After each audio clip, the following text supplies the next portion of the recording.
Page 23. Review of notes.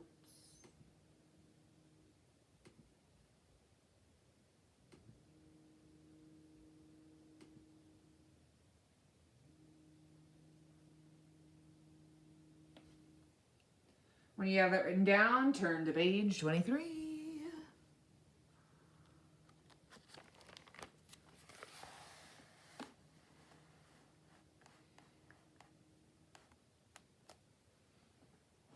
Put my pen away too soon.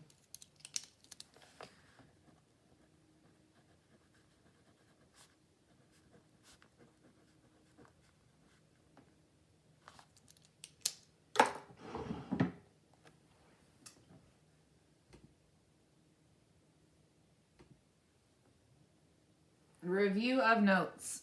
All right, so we're going to be doing some writing and some flipping back and forth. Review of notes. The first thing we talked about in our notes when we were doing this is the word ratio. The word ratio. That's all the way back on page 3. We need to define ratio. Who can look in their notes? Who can define ratio for me? Page 3 is where you would find the definition of ratio. Page 3 of your notes. I can put page 3. What is the definition of ratio? Kalia, what's the definition of ratio?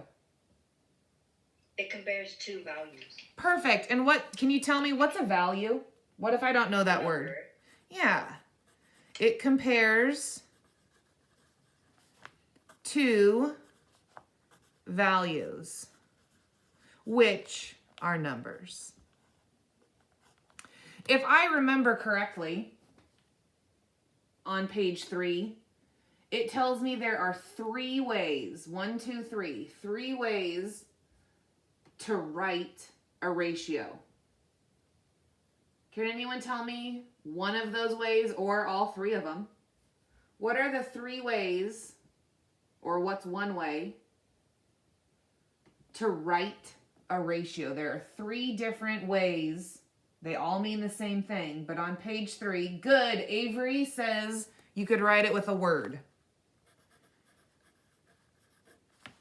which would look like 3 to 4.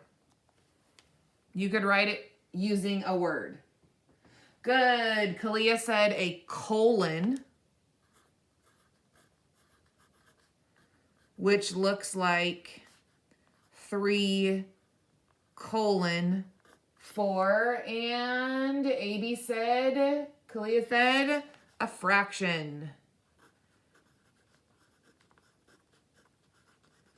which looks like 3 over 4.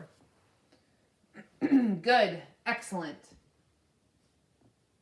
Excellent, excellent. We learned, we talked, we practiced ratios. It's a comparison.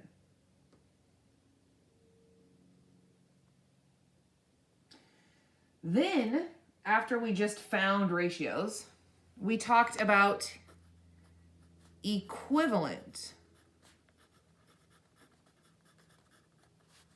ratios.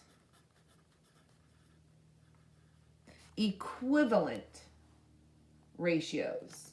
After we just found the ratios, then we talked about equivalent ratios.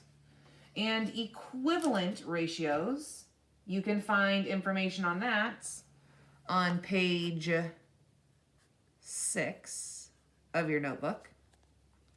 Equivalent ratios. Is there someone who can tell me what equivalent ratios are? What does that mean? We asked ourselves, are they equivalent? And we were either going to say yes or no. But what does that mean, yes or no? What does equivalent mean? Page 6 is where you would find this information. Page number 6. Can someone tell me what that means? Equivalent ratios. Good, Avery. Anyone else want to tell me? You can type it in the chat. You can say it out loud. Means equal. Excellent. Excellent. Good, Kaylee. Equivalent ratios, Kaylee, let me know in the chat too, mean they are equal. Or they're the same. They're just not simplified, right? It's not 1/2 equals 1/2. Duh. Those are exactly the same. But maybe it's 1/2 is equal to 2/4. They're the same, just not simplified. To test, if we were going to test, are they equal?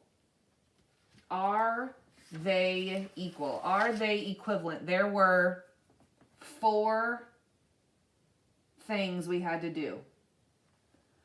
In order to say yes, or in order to say no, we had to do 4 steps. There were 4 things we had to go through.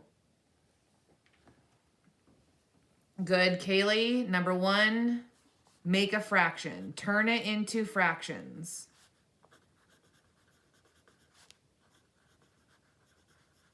If they were written with words or colons, we had to make sure that we put them in fractions. Make them fractions. After you had fractions, then what did you do? Excellent. Multiply the first numerator by the second denominator. Boop, boop. Top times bottom. And then we did the opposite, right? We did bottom times top. Does someone remember? We talked about this yesterday. What's that called?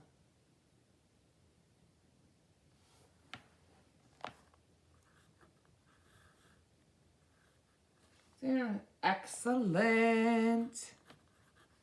Cross multiply. And that looked like this. We went like this. And then we went like this. Right? We did the top times the bottom. And then we did the bottom times the top. Cross multiply. And if they had the same number, if the products, product means answer, were equal, the answer was yes, they are equivalent. Oh, here comes a cat. If the products were not equal, if they were different, the answer was no.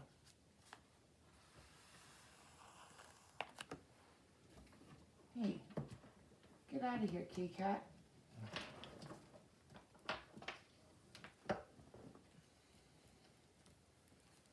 You don't need to be in math class right now. Cross multiply. Excellent. The next thing we learned about were called proportions. Proportions. Pro, P-R-O, P-O-R, T-I-O-N-S. Proportions. Proportions, proportions. That's page 8.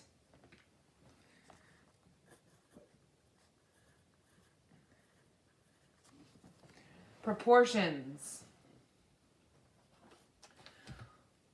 what's different about a proportion? We did equivalent ratios where it had a fraction equals a fraction, but proportions were a little bit different. There was a little twist to proportions. In equivalent ratios, I had 1/2 equals 2/4. But a proportion didn't look like that. You got it, Kaylee. Who else knows? What was different? We changed one little thing and it made it a whole new type of problem. Kaylee, can you tell the class what the difference was? What happened in proportions? Instead of having like 1/2, they would have maybe like a variable instead. You got it. One of the numbers is a variable. We have a missing number. We have a variable. We have a letter in our problem.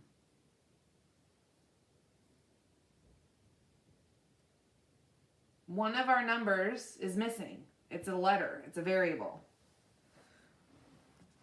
So I have to cross multiply. I have to cross multiply, but when I cross multiply, I don't end up with a number. I end up with a variable when I cross multiply. When I cross multiplied, I ended up with a variable. So I cross multiply. And then I do inverse, which stands for opposite, operations. You have to, usually it's divide.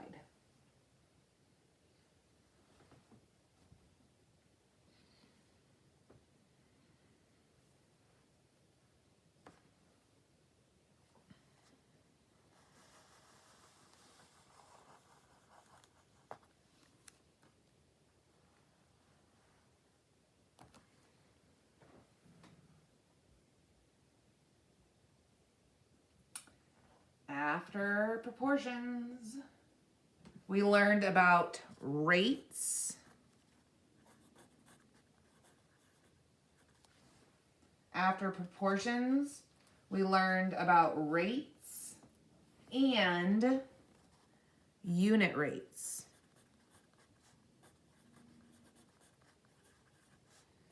And that was on page, let me look, 14.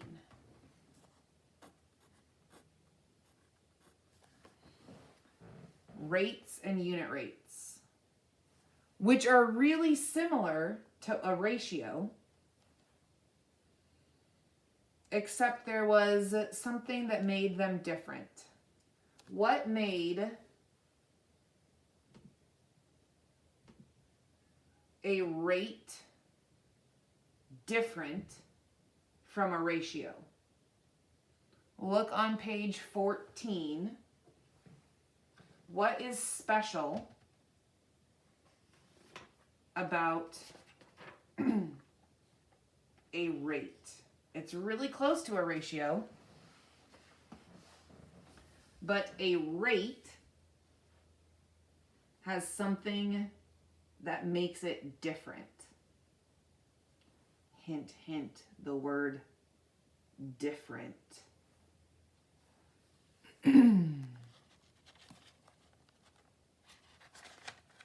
If I go to page 14,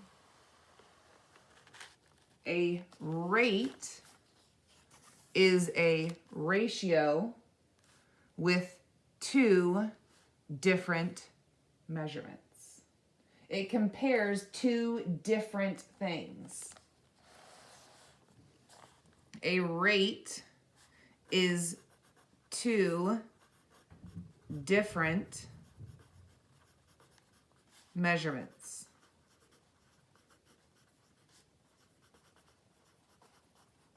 Dollars and pounds of potatoes. Those are different things.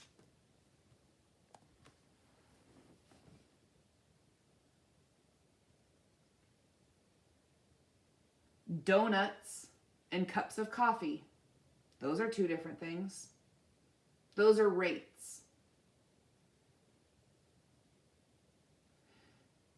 A unit rate is even more special.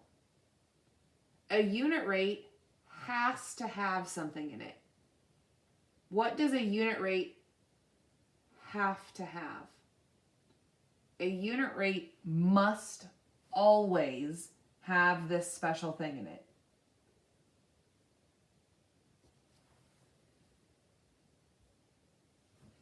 We did a unit rate in our bell work. What was special? What did we have to do to the problem?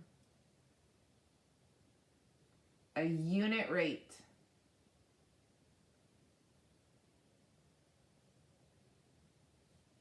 Good, Avery. Avery says a unit rate has to, no matter what, have a denominator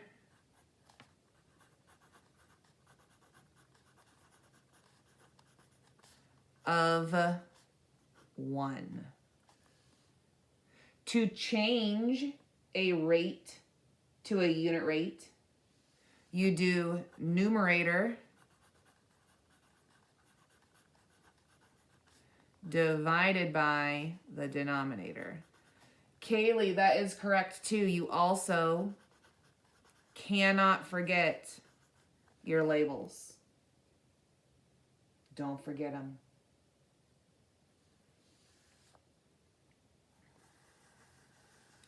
Ooh, we're barely gonna fit it.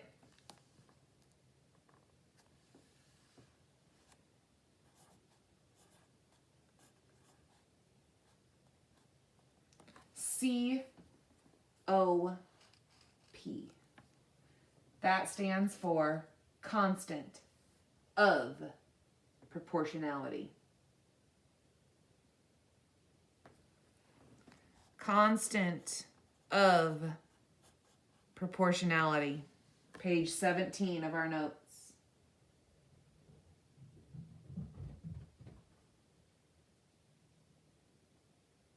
There were 3 things we talked about with constant of proportionality. The first thing was that it is a unit rate.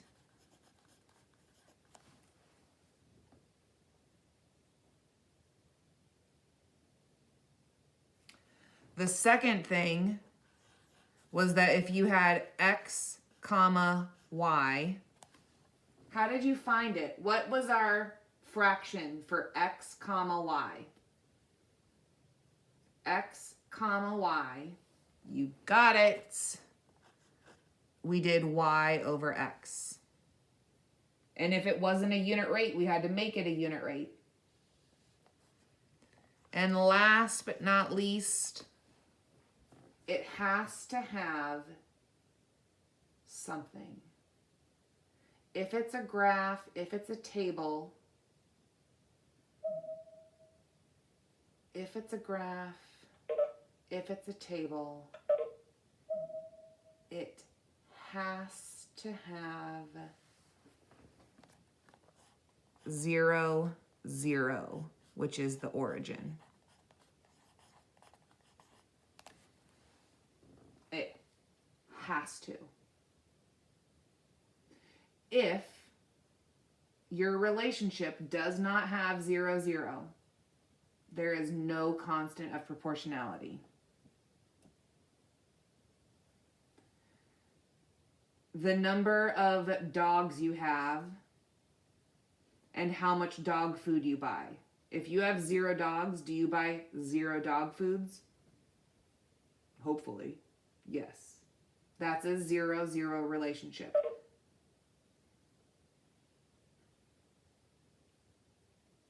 You have to have a 0, 0. Sometimes there's not a 0, 0. It does not work. It is not proportional. There is no constant of proportionality. Look at all we've learned. And those are just the basics. That's not even all the practice we've done.